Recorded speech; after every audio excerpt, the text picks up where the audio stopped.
Welcome back to Sunshine Teachers Training YouTube channel.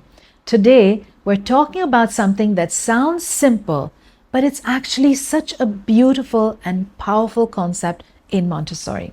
It's called follow the child. But what does that really mean? Does it mean letting children do whatever they want? Or does it mean something deeper? I'm going to make this easy for you with real examples straight from everyday moments. Now, you might be wondering, does follow the child mean that we're letting children do whatever they want? Not quite that. It's much more thoughtful, gentle, and powerful than that. And today, I'd really love to walk you through what it really means with stories from my own children and moments that I've seen in the classroom. Following the child starts with observation. It's about slowing down, watching closely, and tuning in to what your child is telling you, not with words, but with their actions, their focus, their excitement. In Montessori, follow the child means observing your child closely, really watching them, not just to correct or to manage, but to understand. It means noticing their needs, their interests, and where they are in their development. And then gently guiding them by preparing the right environment, offering just the right support, not too much and not too little. It's about trust.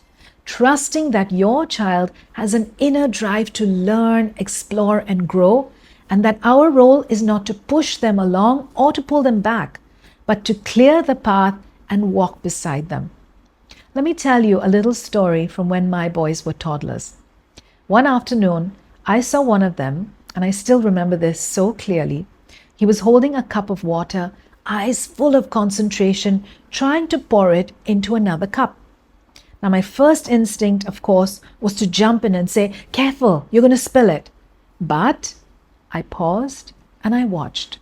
He was telling me without words that I'm ready to try. I want to learn. So instead of stopping him, I said, "Zubin, would you like me to show you how we pour water into a little jug first?" I brought out a small glass jug, set up a tray with a sponge for spills, and sat beside him, showing him slowly. His eyes lit up. The next thing I knew, pouring water became one of his favorite little tasks, and each time he spilled, he proudly wiped it up with his sponge. No frustration, just learning. I've seen the same thing in the classroom. Children drawn to certain materials, returning to them over and over, showing us that they're ready to build a new skill. And when we step back, prepare the right environment, and trust them, magic happens. That's following the child. Seeing their desire, preparing the environment, and trusting them to learn. Now, following the child doesn't mean letting them do whatever they want, whenever they want. It means freedom within clear, kind boundaries. Let me share a story from during the COVID lockdown. I would take my little niece down to the garden every day, and I'd have these lovely little nature activities planned, sorting leaves, treasure hunts, you name it. But on our very first day on the way to the garden, she spotted a small step and she wanted to climb up and jump off. She did it once, and then again, and again, and again, and again. About 4 or 5 times, it kept going on. Now, I could have said, "Come on, let's go and let's get to the garden for our activities." But instead, I followed her lead. I gave her the freedom to try this out as many times as she wanted. And when I saw that she was ready for something more challenging, I said, "Would you like to try from a bigger step?" She was thrilled. And I didn't just stand by, I joined her. We took turns jumping and laughing. That moment taught me that sometimes following the child means putting aside our adult agendas and letting them show us what they need in that moment. And then we support them with kindness and presence. So now, how do we know what to follow? We observe quietly, with curiosity, and with love. In the classroom, I've often watched a child return to the same activity again and again. Maybe they're fascinated by the color tablets or by matching objects.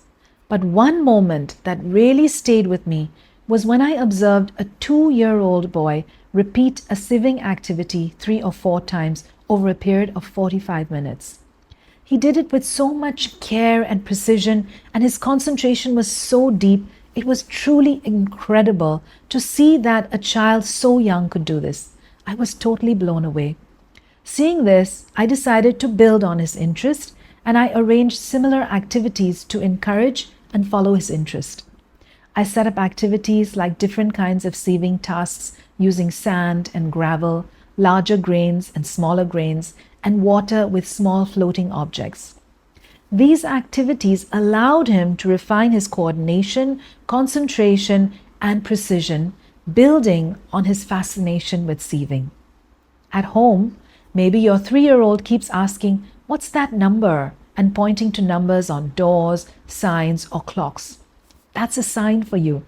Instead of forcing math lessons, you could gently introduce number rods, tracing numbers with their fingers, or start playing counting games. It's about offering the right tool at the right time and letting them take the lead. Dr. Montessori talked about sensitive periods, these magical windows of opportunity where children are naturally drawn to certain kinds of learning. I remember noticing one of my sons lining up toy cars, books, and even shoes at one point. He was in a sensitive period for order. The world felt more manageable when everything was in its place. So once I took him shopping with me to buy shoes when he was about 3 years old. Now, while I was trying on my shoes, he stayed close by to me, and then at some point he came running to me excitedly, pulling me to see something. He had arranged a display of red shoes from darkest to lightest, and he was so excited when he said to me, "Look, Mama, I arranged the red shoes from darkest to lightest." Now, instead of disrupting that, I encouraged it. We made organizing games, and he thrived. Another example, toddlers are often in a sensitive period for language and movement. That's when giving them rich vocabulary and safe spaces to climb, carry, and to move will help them to bloom. When we follow these natural windows, learning happens with ease and with joy. When we follow the child, we build trust, and not just them trusting us, but us trusting them. I've watched shy children in the classroom quietly start choosing bigger and bigger challenges once they feel safe and they feel seen. But one moment I'll never forget was when I observed a 5-year-old boy who became deeply fascinated with the planets. He would spend long periods carefully arranging the planet cards, naming them, and asking endless questions about space. Over time, he would come to me and excitedly say, "Did you know that Mars is called the red planet?" Or he would say, "Hey, Saturn has rings." Seeing this interest, I added more space-related books, models of the solar system, and hands-on activities for him. His curiosity expanded beyond what I could have imagined, and it became such a joy to see him sharing what he learned with his friends. That confidence and spark came from being given the space and the support to grow at his own pace. Now, here are some simple ways that you can practice this every day. This part is so important because following the child isn't just for the classroom, it's for every moment at home too. Pause and observe. Before stepping in, watch. See what your child is trying to do. Maybe they're struggling to zip up a jacket or pour their own milk. Resist the urge to jump in. Take a moment, breathe, and watch. Often, they're asking for the chance to try. Set up the environment. Have trays, low shelves, child-sized furniture, and materials that they can access easily. A low coat hook for them to hang up their jacket, a basket for their shoes, or a little water dispenser that they can use without any help. All these small setups empower children to act independently. Offer choices. Instead of commands, give 2 simple options. It encourages decision making. For example, would you like to wear the blue t-shirt or the red one today?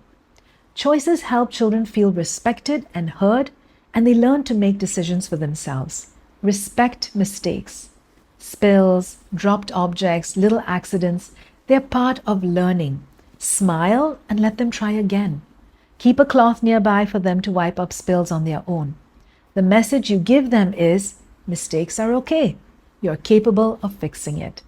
At home, small changes like this can make your child feel trusted, capable, and independent.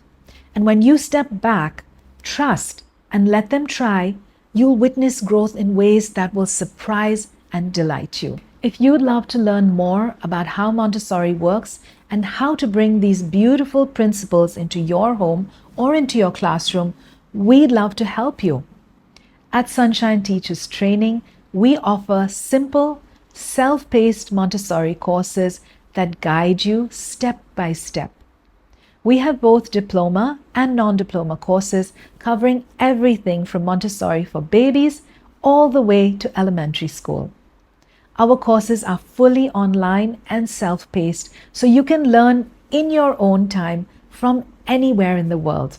If you've ever dreamed of starting your own Montessori preschool, we even have a program to help you make that dream a reality. But what truly sets us apart is the level of care and support that we offer. Our dedicated tutors are always available to guide you, answer questions, and cheer you on. And that support doesn't end when the course does.